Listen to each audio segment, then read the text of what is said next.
Pambungad na pagbati para sa mga mag-aaral na ika-9 na baitang. Maligayang pagdating sa ating new normal na klase. Ako nga pala, si Binibining Quinituan, ang inyong guro sa Edukasyong Pagpapakatao, Grade 9. So sa araw na ito ay pag-uusapan natin o tatalakayin natin ang tungkol sa karapatan at tungkulin. At ang mga layunin ay, una, natutukoy ang mga karapatan at tungkulin ng tao. Pangalawa, nasusuri ang mga paglabag sa karapatang pantao na umiiral sa pamilya, paaralan, barangay, pamayanan, o lipunan o bansa. Karapatan at tungkulin. So, kailan masasabing iginagalang ang karapatan? Sa anong paraan ipinapakita ito? At ano ang kailangan upang matamasa ito ng may pananagutan? Karapatan bilang kapangyarihang moral. Ang karapatan ay ang kapangyarihang moral na gawin, hawakan, pakinabangan at angkinin ang mga bagay na kailangan ng tao sa kanyang estado sa buhay. Moral ito dahil hindi maaaring pwersahin ng tao ang kanyang kapwa na ibigay sa kanya ng sapilitan o pwersahan ang mga bagay na kailangan niya sa buhay. Kaakibat sa karapatan ng isang tao ang obligasyon ng kanyang kapwa na igalang ito. Kapag nilabag ang karapatang ito, magkakaroon siya ng damdamin sa pagsisisi. Bilang kapangyarihang moral, ang karapatan ay pakikinabangan ng tao lamang dahil tao lamang ang makakagawa ng moral na kilos. Dahil sa karapatang ito, may obligasyon ang tao na akuin at tuparin ang kanyang mga tungkulin. Nakabatay ang mga karapatan sa likas na batas moral na ating tatalakayin. Ito ang batayan ng mga karapatan na itinakda ng isang lipunan o pamahalaan. Ito ang batas na nagpapataw ng obligasyon sa lahat ng tao na igalang ang mga karapatan ng isang tao. Mga uri ng karapatan. Kailangan ang mga karapatan sa maayos na pakikipag-ugnayan sa kapwa. May 6 na uri ng karapatang hindi maaalis o ang inalienable ayon kay Santo Tomas de Aquino o Quito noong 1989. Ang mga ito ay ang karapatang mabuhay, magkaroon ng mga ari-arian, mag-asawa, maging malaya, sumamba, at maghanap buhay. Unang karapatan ay ang karapatan sa buhay. Ito ang pinakamataas sa antas ng mga karapatan dahil kung wala ito, hindi mapakikinabangan ng tao ang ibang karapatan. Dapat itong mangibabaw sa ibang karapatan kung sakaling ito ay malagay sa panganib. So halimbawa, sa panahon ng taggutom, kalamidad o gera, kailangang bigyan ng pagkain ng may-ari ng grocery o tindahan sa palengke ang taong nagugutom. Ipinakita dito na nalilimitahan ng karapatan sa buhay ang karapatan sa pribadong ari-arian. Kapag hindi nakatugon sa pangangailangang ito ang may-ari ng grocery at tindahan, magkakaroon siya ng bigat ng konsensya. Sunod ay ang karapatan sa pribadong ari-arian.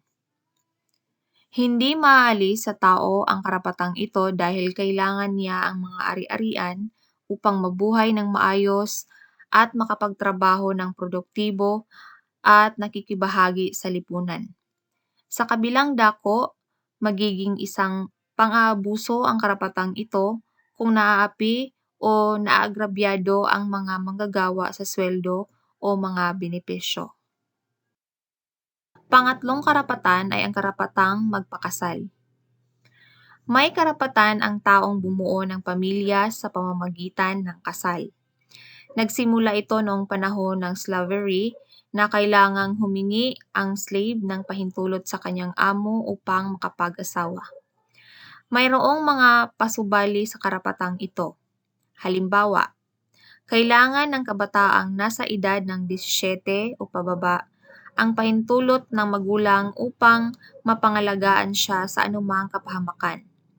Pinag-iingat din sa pag-aasawa ang mga may nakakahawang sakit o may sakit sa isip kahit taglay pa rin nila ang karapatang magpakasal. Karapatan bilang kapangyarihang moral. Ang karapatan ay ang kapangyarihang moral na gawin, hawakan, pakinabangan at angkinin ang mga bagay na kailangan ng tao sa kanyang estado sa buhay. Moral ito dahil hindi maaaring pwersahin ng tao ang kanyang kapwa na ibigay sa kanya ng sapilitan o pwersahan ang mga bagay na kailangan niya sa buhay.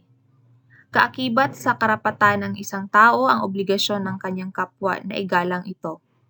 Kapag nilabag ang karapatang ito, magkakaroon siya. Panglimang karapatan ay ang karapatang sumamba o ipahayag ang pananampalataya. May karapatan ang bawat tao na piliin ang relihiyon na makatutulong sa kanya upang mapaunlad ang kanyang pagkatao at pakipag-ugnayan sa Diyos at kapwa. Hindi maaaring gawing obligasyon ang pagkakaroon o paglipat sa isang particular na relihiyon upang matanggap sa trabaho o maging opisyal ng pamahalaan. Pang-anim na karapatang ay ang karapatang magtrabaho o maghanap buhay. May obligasyon ang lipunan o pamahalaan na magbigay ng trabaho o disenteng hanap buhay sa mga mamamayan upang mapakinabangan nila ang karapatang mabuhay. May karapatang magtrabaho sa ibang bansa ang mga mamamayan kung walang oportunidad sa kanilang bansa na mapaunlad ang kanilang estado sa buhay batay sa kanilang pangangailangan. Ilang karapatang pang-indibidwal ang kinikilala sa encyclical na Kapayapaan sa Katotohanan o Pacem in Terris. So una dyan ay ang karapatang mabuhay at kalayaan sa pangkatawang panganib. Pangalawa, karapatan sa mga batayang pangangailangan upang magkaroon ng maayos na pamumuhay, pagkain, damit, tahanan, edukasyon, pagkalinga, pangkalusugan, tulong sa walang trabaho at tulong sa pagtanda. Pangatlo ay karapatan sa malayang pagpapahayag ng opinyon at impormasyon. Pang-apat, karapatan sa malayang pagpili ng relihiyon at pagsunod sa konsensya. Panglima, karapatan sa pagpili ng propesyon. Pang-anim, karapatan sa malayang paglipat sa ibang lugar upang manirahan o ang migrasyon. At ang pangpito ay karapatan sa aktibong pakikilahok sa mga pampublikong gawain o proyekto. At ang panghuli ay karapatan sa patas na proteksyon ng batas laban sa mga paglabag ng mga karapatang ito. Ang mga karapatang kinikilala ni Santo Tomas de Aquino at ng Pacem in Terris ay masasalamin sa pandaigdig na pagpapahayag ng mga karapatan ng tao o Universal Declaration of Human Rights. Ibinatay ang mga karapatang kinilala ng pandaigdig na pagpapahayag sa dignidad ng tao, patas at hindi maaalis na karapatan ng bawat kasapi ng sangkatauhan bilang pundasyon sa kalayaan, katarungan at kapayapaan sa buong mundo at saan magsisimula ang mga karapatang pantao.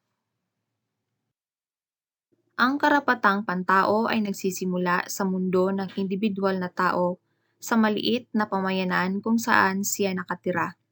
Sa paaralang pinapasukan niya, sa factory, sa sakahan o sa opisina kung saan siya nagtatrabaho. Ito ang mga lugar kung saan dapat asahan ng bawat babae, lalaki, o bata ang pantay na katarungan, oportunidad at dignidad na walang diskriminasyon. Kung walang kabuluhan ang mga karapatang ito sa mga lugar na iyon, wala ring kahulugan ang mga ito sa anumang bahagi ng mundo. Kung walang nagkakaisang kilos ang mga mamamayan upang itaguyod ang mga karapatang ito sa mga lugar na nabanggit, mahihirapan tayong matamasa ang kaunlaran sa buong mundo. Kaakibat sa karapatan ng isang tao ang obligasyon ng kanyang kapwa na igalang ito at ang kanyang obligasyon na tuparin ang kanyang mga tungkulin. Mahalaga sa bawat isa lalo na sa yugtong ito ng iyong kabataan, ang pagsasaloob ng mensaheng ito. Matutugunan mo ang tawag sa pagbuo ng iyong pagkatao sa lipunan kung igagalang mo at ang kalipunan ang mga karapatan ng iyong kapwa at kung tutuparin mo ng mapanagutan ang iyong mga tungkulin. Masalimuot man ang pagtupad ng iba't ibang tungkulin sa bawat papel na ginagampanan mo lalo na sa lipunan, ay mahalagang patuloy na tayahin ang sarili kung napaunlad mo ang mga kaloob ng Diyos sa pamamagitan ng pagtupad ng iyong mga tungkulin at paglilingkod sa lipunan. At diyan lamang po nagtatapos ang ating talakayan sa araw na ito. Para sa mga naka-online learning, maraming salamat sa inyong pagkinig at para naman sa hindi, ay sagutan ninyo ang inyong mga modules. Muli, ako, si Binibining Quinituan, ang inyong guro sa Edukasyong Pagpapakatao, Grade 9. Kung meron kayong mga katanungan, maaari niyo akong kontakin sa numerong naka-flash ngayon sa inyong mga screen. At maaari niyo ring bisitahin ang e-learning site natin na gait.com/e-learning. Maraming salamat po.